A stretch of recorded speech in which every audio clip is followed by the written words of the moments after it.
అమరావతి మీద వైసీపీ నేత సజ్జల చేసిన కామెంట్స్ మీద పెద్ద ఎత్తున దుమారం రేగుతుంది. 2019లో కూడా ఇదే విధంగా ఇదే అమరావతి రాజధానిగా ఉంటుందని చెప్పి అధికారంలోకి వచ్చిన తర్వాత 3 రాజధానులు అంటూ రైతుల్ని ఇక్కడ ఉన్నటువంటి ఈ ప్రాంత ప్రజల్ని మోసం చేశారంటే పెద్ద ఎత్తున విమర్శలు వస్తున్న నేపథ్యంలో అసలు వైసీపీ చేసినటువంటి ఈ కామెంట్ మీద ప్రస్తుతం అమరావతి రైతులు ఏమనుకుంటున్నారో మాట్లాడి తెలుసుకుందాం. ప్రస్తుతం అమరావతి ప్రాంతంలో మనం ఉన్నాము. ఇక్కడ కొంతమంది మహిళా రైతులు అదేవిధంగా ఇతర వాళ్ళంతా రైతులంతా ఉన్నారు. వాళ్ళతో మాట్లాడదాము.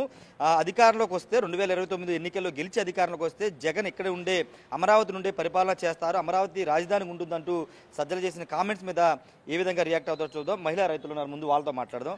మీరు 5 ఏళ్ళు ఎన్నో పోరాటాలు చేశారు, అమరావతి కోసం జైలుకి వెళ్ళారు, కేసులు పెట్టించుకున్నారు, లాఠీ దెబ్బలు తిన్నారు.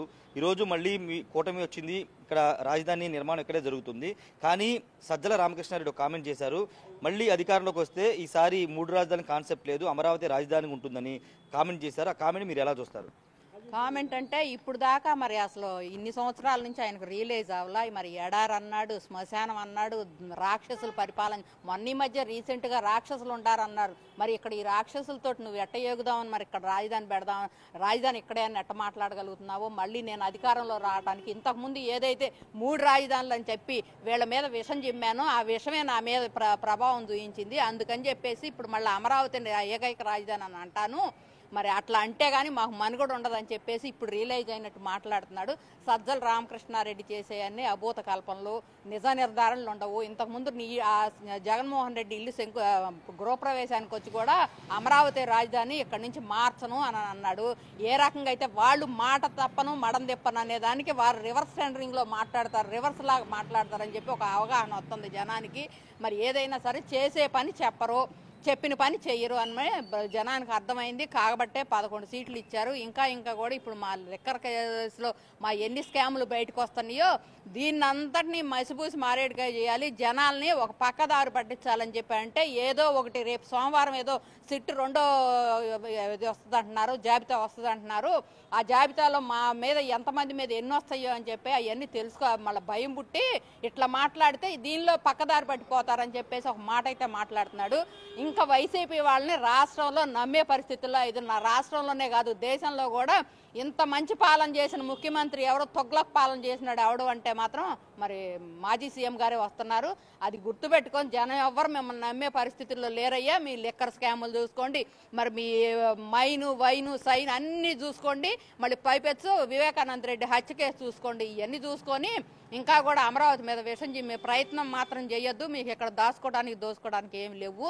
మరి వైజాగ్ పాలన అని చెప్పి వైజాగ్ మీద ప్రేమ పుట్టింది కదా, అప్పుడు మరి వైజాగ్ ఎన్ని పరిశ్రమలు తెచ్చాడో అర్థం కాల. ఆయన ఇంకో కామెంట్ కూడా చేశారు, అమరావతి రైతుల ప్లాట్లు అభివృద్ధి చేయాల్సిన అవసరం ఉంది, వాటిని కూడా మేము అధికారంలోకి వస్తే డెవలప్ చేస్తాం, రైతులందరూ ప్లాట్స్ అని అభివృద్ధి చేస్తామని చెప్తున్నారు. పోయిన సంవత్సరం 5 సంవత్సరాలు అధికారంలో ఉండావు. ఒక పార్టీకి మధ్య జరిగిన వైరమే కానీ మరి రైతులు అయితే మరి రైతుల మీద మీకు ఏ విధమైన ఇది లేదు, మేము రైతులను బాగు చేస్తాం అన్నాడు. అయితే గత 5 సంవత్సరాల్లో మీ ప్లాట్లన్నా మీకు అభివృద్ధి ఇస్తానని అనకుండా ఈ ప్లాట్లని ఏదో ఒక విధంగా మరి సెంటు భూములు ఇచ్చి మరి లేకపోతే ఇక్కడ కొన్ని మట్టి రోడ్లు అమ్ముకోవటము, నీ ఇష్టం వచ్చినాడు పోసిన రోడ్లు నీ హయాంలో ఇక్కడ ఉన్న మాజీ ఎంపీ అమ్ముకున్నాడు అనమాట. ఇలా ఏ రకంగా అయితే అమరావతి మీద విషం చెబుతున్నాం జనం అందరికీ తెలుసు. ఎప్పుడు కూడా నిన్ను నమ్మే పరిస్థితుల్లో మేమే కాదు, రాష్ట్ర ఇది కూడా లేదు. ఒక మాజీ ఇప్పుడు ప్రస్తుత ముఖ్యమంత్రిని ఒక మాజీ ముఖ్యమంత్రి దేనిలో బాయిలో దూకి సావమనే మాట మాట్లాడుతున్నాడు. ఇంతకు ముందు భూషకే అన్న మాటకే మరి పట్టాభిని ఏ రకంగా అయితే ఇచ్చేశారో పార్టీ ఆఫీస్ని ఏ రకంగా ధ్వంసం చేశారు. మీరు మాట్లాడి 4-5 రోజులు అయినా కూడా ఇప్పటికి కూడా వాళ్ళు ఏ చర్య తీసుకోలేదని చెప్పి ఇంకా రెచ్చిపోతున్నారు. నిన్న పాపం రోజా గారు కూడా బాగానే రెచ్చిపోతున్నారు. మరి మెడికల్ కాలేజీలు 17 తీసుకొచ్చామన్నారు. మరి ఇక్కడ రాజధాని కడటానికే మరి ఇన్ని సంవత్సరాలు పట్టిందా అన్నావు. మరి 17 మెడికల్ కాలేజీలు 17 చోట్ల ఉన్నాయి. మరి అవి ఎంత మాత్రం అభివృద్ధి చేశావో ఇప్పుడు చూపిస్తున్నారు. మీ పాలన అంతా దుష్ట పరిపాలన లాగా ఉండి జనం నమ్మకనే మీకు 11 సీట్లు ఇచ్చారు. ఇంకా దాన్ని ఆ 11 సీట్లు కూడా మాకు వదని చెప్పేసి దానికి రావాలని చూస్తున్నారని ఈ రకం రాష్ట్రం మీద బుర్ర జిమ్ముతున్నారు. హంద్రీనేవా నీళ్లు ఇయటానికి ఇన్ని సంవత్సరాలు రాయలసీమ అభివృద్ధి కోసం రాయలసీమ బిడ్డగా నువ్వేం చేయలేకపోయావు. ఇవాళ హంద్రీనేవా నీళ్లు ఇస్తే అది డమ్మీ. మరి ఇంతకు ముందు నేనెట్టా అయితే డమ్మీ నీళ్లు నడిపాను, వీళ్ళు కూడా అంతే నడుపుతారన్న ఒక ఆలోచనతోటి నువ్వు ఏ రకంగా అయితే చేసావో జనం చూస్తున్నారు. నీకు తగిన గుణపాఠం చెప్పడానికి ప్రజలు సిద్ధపడ్డారు, ఆల్రెడీ చెప్పారు, ఇంకా కూడా చెప్పడానికి సిద్ధంగానే ఉన్నారు. మీరేం చెప్తారంటే నమ్మకం ఉందా వైసీపీ అంటే అధికారంలోకి వచ్చిన తర్వాత మూడు రాజు కాన్సెప్ట్ తీసుకొచ్చింది. ఇప్పుడు ఆ నిర్ణయం సరైనది కాదు, ప్రజలు వ్యతిరేకించారు మూడు రాజధానులని భావించి ఆ నిర్ణయాన్ని వెనక్కి తీసుకుని మళ్ళీ అమరావతి రాజధానిని ఆ పార్టీ చెబుతుంది. రైతులుగా, భూములు ఇచ్చిన రైతులుగా మీకు నమ్మకం ఉంది ఒకవేళ ప్రభుత్వం మారిన తర్వాత అయినా ఒకవేళ వైసీపీ వస్తే నిజంగా అమరావతి ఇక్కడే ఉంటుంది అనుకుంటున్నారా? ఉండదండి. ఎందుకంటే జగన్మోహన్ రెడ్డి గారిని 15 to 19 వరకు ఒక రకంగా చూసాము. 19 నుంచి అమరావతి ఇక్కడే ఉంటుందని చెప్పి 6 నెలల తర్వాత ఆయన గెలిచిన తర్వాత ఇక్కడ కాదు 3 రాజధానులు పెట్టాలి, మొత్తం కూడా అభివృద్ధి జరగట్లేదు, హైదరాబాద్ తరహా 5 మంది కూడా అని చెప్పుకొచ్చి ఆయన మాయ మాటలు చెప్పి జనం చేత 150 గజాలు ఎక్కువ ఇస్తాను మీ అందరికి, ఫ్లాట్లు వద్దన్న వాళ్ళకి మీకు ఎకరాలు ఇచ్చేస్తా, పొలాలు చేసుకోండి, ఫ్లాట్ల మధ్యలో అయినా అని చెప్పి అబద్ధాలు చెప్పి మంగళగిరి, తాడికొండ నియోజకవర్గంలో భూములు ఇచ్చిన మా 2 నియోజకవర్గాల్లో గెలవాలని అబద్ధాలు చెప్పి గెలిచిన మోసగాడు ఎవరన్నా ఉండారంటే మాజీ సీఎం జగన్మోహన్ రెడ్డి. మోసం చేసి మమ్మల్ని మళ్ళీ అధికారంలోకి వచ్చాక 1631 రోజు మమ్మల్ని కూర్చోబెట్టాడంటే నేను ఎన్ని రోజులు ఉండానో చంద్రబాబు అడగగానే భూములు ఇచ్చిన నేరానికి మీకు ఇదే పనిష్మెంట్ అని చెప్పేసి మమ్మల్ని రోడ్ల మీద కూర్చోబెట్టి కొట్టిన సాటు కొట్టకుండా మొగాళ్ళని కొట్టాడు, ఆడాళ్ళని కూడా కొట్టాడు, మా చీరలే లాగారు. ఇవన్నీ మర్చిపోయాం అనుకుంటున్నావు అయ్యా సజ్జల రామకృష్ణారెడ్డి, సకల శాఖ మంత్రి. పాప మా అబ్బాయి నవ్వినా అమ్మాయి దుమ్మినా రెడీగా వస్తావు, ముఖ్యమంత్రి పెళ్ళాం ఏది చేసినా నువ్వు వచ్చి ముందు కూర్చుంటావు మీడియా ముందు. నీకు ఏమొచ్చింది మరి? పోయినసారి అనొచ్చు కదా ఇక్కడే ఉంటుంది అయ్యా అమరావతి జయమని, ఎందుకు అనలా నువ్వు ముఖ్యమంత్రిని? ఇవాళ వచ్చి నువ్వు ముఖ్యమంత్రి కంటే 3 రాజధానుల కాన్సెప్ట్ అసలు లేదంట అంత ముందు. తర్వాత అనుకున్నా అంటే అసలు ఆయనకి లేకపోతే విశాఖపట్నం వెళ్తామని ఎడ చెప్పావు. విశాఖపట్నం 400 కోట్లు పెట్టి బిల్డింగ్ ఎట్టగట్టుకున్నావు. ఇవాళ సుప్రీంకోర్టు డిక్లేర్ చేయబోద్దు, రేపో ఎల్లుండి ఈ కేసు ఉందండి సుప్రీంకోర్టు దా, మమ్మల్ని లాగావు. మా 15 కోట్ల నష్టం రైతులకి. కౌలు రాగానే మేము లాయర్ని, నువ్వు పెట్టే లాయర్లను తట్టుకోలేక మేము కూడా టాప్ 10 లాయర్లను పెట్టుకోవాల్సి వచ్చింది. నువ్వు పెట్టే లాయర్ని తట్టుకోలేక కౌలు రాగానే తల 5 ఏళ్ళు 3 ఏళ్ళు భోజేసుకొని సచ్చేటట్టు కోర్టులు కురికి ఆ లాయర్ ఎక్కడ ఈ లాయర్ ఎక్కడ ఏం చెబుతాడు అని మానసికంగా ఎంత బాధలు పెట్టావు రైతులను అంతకంతకు అనుభవించాలి మీరు. మిమ్మల్ని నమ్మే పరిస్థితి అయితే ఎవరూ లేరు. అమరావతి రైతులు నువ్వు అనుకున్నావు 29 ఏళ్ళకి పెట్టింది అది మన్నేం చేయరు అనుకున్నావు. 29 రాష్ట్రాలు నీకు ఊసి పెట్టారు. ఎవడా ఈ 3 రాజధానుల కాన్సెప్ట్ ముఖ్యమంత్రి అని నువ్వు సుప్రీంకోర్టు పోతే ఎవరా అని చెప్పి నిన్ను చూశారు. అట్లాగే నువ్వు ఇప్పటికైనా సుప్రీంకోర్టు రేపు డిక్లేర్ చేస్తుంది, ప్రభుత్వం వెనక్కి తీసుకుంటుంది ఆ కేసు. మరి గజిట్ అనేది ఏ రాష్ట్రాలకి లేకపోయినా ఆంధ్రాకు ఉండాలి. ఎందుకంటే ఇట్లాంటి ముఖ్యమంత్రి ఏ రాష్ట్రానికి రాలా. కొత్త రాజధానులు చాలా వచ్చినాయి కానీ పక్క రాష్ట్రాల్లో ఇట్లాంటి వాడైతే ఎవడు రాలే. ఎవడు పోయినా మళ్ళీ కంటిన్యూ చేసి కేవలం 5 ఏళ్ళు మీరు పడిన ఇబ్బందుల కారణంగానే ఇప్పుడు వైసీపీ చెప్పే మాటలు నమ్మలేకపోతున్నారా? మరి అంతేగాని నమ్మేది ఏందండి? ఆంధ్రప్రదేశ్ 0 స్థాయికి తీసుకొస్తే ఎవరు నమ్ముతారు? ఆయనకు ఆంధ్రప్రదేశ్ మీద, అమరావతి కాదు ఆయనకు ఆంధ్ర మీదే ప్రేమ లేదు. ప్రేమే ఉంటే విశాఖపట్నంలో మన కాగినెంట్ వస్తే కోర్టుకి వేసాడు, వెళ్ళి 90 పైసలకి ఇచ్చారు, 10 రూపాయలకి ఇచ్చారు ఎకరం అని కోర్టుకి వేసావు నువ్వు. ఆ కోర్టు ఏది మరి? కోర్టుకి ఎందుకు వేయాలి? ఏదో ఒకటి అభివృద్ధి చెందుతుంది, మరి ఉద్యోగాలు వస్తున్నాయి, మన పిల్లలకి ఐటీ వస్తుంది. వాళ్ళ 3 కూటమి ప్రభుత్వం 3 ఉత్తరాంధ్ర కానీ మరి రాయలసీమ కానీ ఇక్కడ కానీ బాగానే అభివృద్ధి చేస్తున్నారండి. వాళ్ళు చేస్తుంటే వాళ్ళని కళ్ళు గుట్టినాయి. ఇక మనం లేదు. ఇవాళ మోడీ గారు కూడా గజెట్ కంపల్సరీ ఈ ఆంధ్రాకి పెట్టాల్సిన పరిస్థితి వచ్చింది పార్లమెంట్లో అయితే దీన్ని. ఎందుకంటే పక్క రాష్ట్రాల్లో వాళ్ళు పెట్టినా పెట్టకపోయినా ఇంకో ముఖ్యమంత్రి కంటిన్యూ చేస్తాడు. కానీ నువ్వు ఇక్కడ ఇలా లేవు కదా మాట్లాడితే. ఇప్పుడు కూడా సజ్జల గారి ఆంతర్యం చూడండి. అమరావతి ఇక్కడే ఉంటుందని చెబుతానే ఆయన ఏమంటున్నాడు, పక్కన పెట్టాలంట ఇవన్నీ అదే హెడ్ ఆఫీసులన్నీ మా కృష్ణాను గుంటూరు మధ్య పెట్టాలంటే ఇళ్ళు మళ్ళీ కొట్టుకోమని నువ్వు చెప్పే మాట. ఎక్కడ పెడతారు హెడ్ ఆఫీసులు? ఈ స్థలాలన్నీ ఏం చేస్తారు? 2 పొలాలు ఏం చేస్తారు? ఇవాళ కట్టే సచివాలయం సరిపోయిద్దంట ఆయనకంటే. నీకు దమ్ము లేదు. అమరావతిలో కట్టడం కట్టే దమ్ము లేదు, రైతులు ప్లాట్ ఇచ్చే దమ్ము లేక 5 ఏళ్ళు నువ్వు. కానీ ఇంకొకటి, కూటమి వచ్చి ఏడాది అయిపోయినప్పటికీ రైతులు సంతృప్తిగా లేరు, రైతులు ప్లాట్లు ఎక్కడా డెవలప్ చేయలేదు కదా అని వైసీపీ నేతలు, సజ్జలు కాదు వైసీపీ నేతలు మాట్లాడుతున్నారు. నువ్వు చేసిన పాపమే ఇదంతా. ఏం చేస్తారు? ఆడ చేయబెట్టిన అవినీతేనా? ఎవడెత్తాడు అప్పు? ఇలా ఆంధ్ర రాష్ట్రం అంటే ఎవడు కాడు. మళ్ళీ జగన్ వస్తే మా పరిస్థితి ఏందని అడుగుతున్నాడు ప్రతివాడు. ఇంకా నువ్వు చేసిన పాపమే ఇదంతా. ఇంకా వీళ్ళు కూటమి సర్దుకొని నిజంగా వాళ్ళ చంద్రబాబు గారు గుడ్ విల్ ఉండబట్టే వాళ్ళ రాష్ట్రం ఆంధ్ర రాష్ట్రం అంటే బయట ప్రపంచంలో కథ గుర్తింపు అన్న ఉందండి. మనకి పరిశ్రమలు వచ్చినా ఏదో వచ్చినా ఆంధ్రాకి ఆయన గుడ్ విల్లే పనిచేస్తుంది. ఇవాళ కూడా ఇంకా ఆయన చేసిన పాపమే మేమే ఇవాళ రైతులకు కానీ ఇక్కడ ఏదైనా చెయ్యాలన్న మరి నువ్వు సంక్షేమ పథకాలు ఇచ్చావు. ఇయ్యపోతే మొన్నడా సూపర్ 6 ఆడిపోయినా ఇదే అన్నావు. నిన్న కూడా ఆయన బాయిలో దూకమంటున్నావు.